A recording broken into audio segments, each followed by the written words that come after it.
श्री शिवाय नमस्तुभ्यम दोस्तों, राधे राधे दोस्तों। आप सभी लोगों को जन्माष्टमी की बहुत बहुत हार्दिक शुभकामनाएं।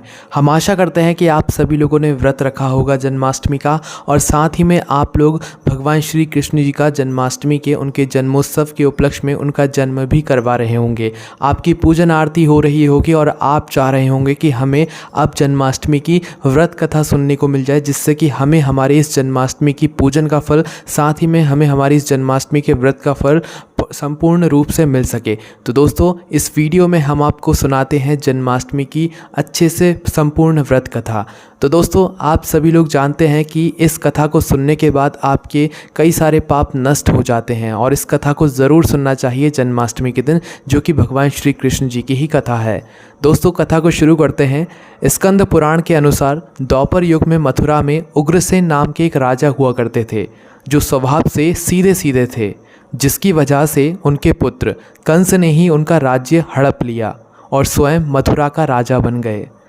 कंस की एक बहन देवकी थी। कंस उनसे बहुत स्नेह करता था। देवकी का विवाह वासुदेव से हुआ। तो विवाह संपन्न होने के बाद जब कंस स्वयं ही रथ हाँकते हुए बहन को ससुराल छोड़ने के लिए जा रहा था, जब वह बहन को छोड़ने के लिए जा ही रहा होता है कि तभी रास्ते में आकाशवाणी होती है, और उस आकाशवाणी में मतलब बोला जाता है, जिस बहन को तू इतने प्रेम से विदा करने के लिए स्वयं ही जा रहा है, उसी की 8वीं संतान तेरा संहार करेगी। ये सुनते ही कंस क्रोधित हो गया और देवकी और वासुदेव को मारने के लिए आगे बढ़ा। तभी वासुदेव ने कहा कि वह देवकी को कोई नुकसान ना पहुंचाए। वासुदेव ने कहा कि वह स्वयं ही देवकी की 8वीं संतान कंस को सौंप देगा।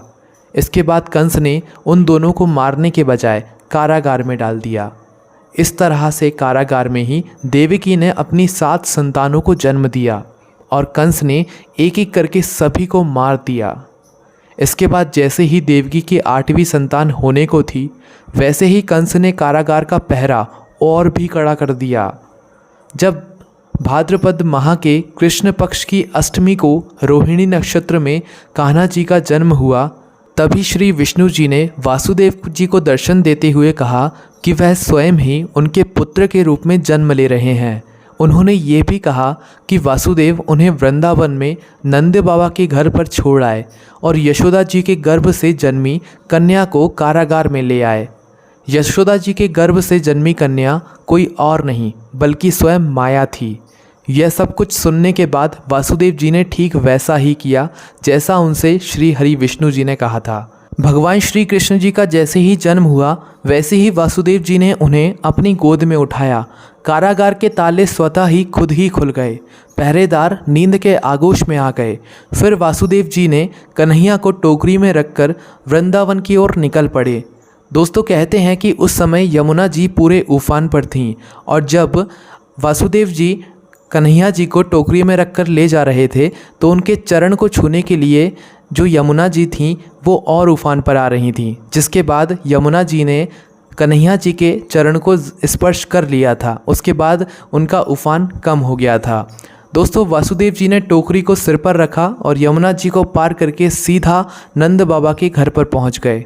वहां कन्हैया को यशोदा जी के पास रखकर वहां जो कन्या थी उसको लेकर मथुरा वापस लौट आए। जब कंस को देवकी की 8वीं संतान के बारे में पता चला, तो वह कारागार पहुंचा।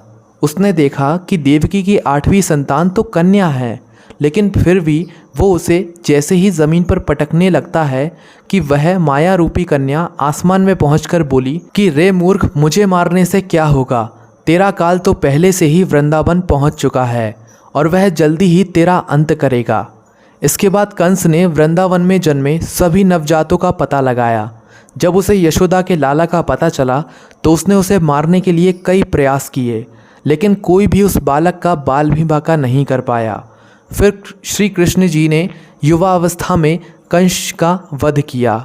मान्यता है कि श्री कृष्ण जन्माष्टमी पर श्री कृष्ण जन्म की यह अद्भुत कथा सुनने से आपके समस्त पापों का नाश हो जाता है। साथ ही कन्हैया जी की, भगवान श्री कृष्ण जी की कृपा भी आपके घर परिवार पर और आप पर बरसती है। तो दोस्तों, आप लोग इस कथा को सुनकर कैसा महसूस कर रहे हैं वो हमें कमेंट में ज़रूर बताइएगा। और आपकी यह जन्माष्टमी बहुत अच्छी और बहुत आगे आपको लेकर जाए, आपके ऊपर भगवान श्री कृष्ण जी का आशीर्वाद रहे। आप सभी लोगों को एक बार और श्री कृष्ण जन्माष्टमी की बहुत बहुत हार्दिक शुभकामनाएं कमेंट्स में राधे राधे ज़रूर लिखिएगा। ओम नमः शिवाय, जय भोले बाबा, श्री शिवाय नमस्तुभ्यम।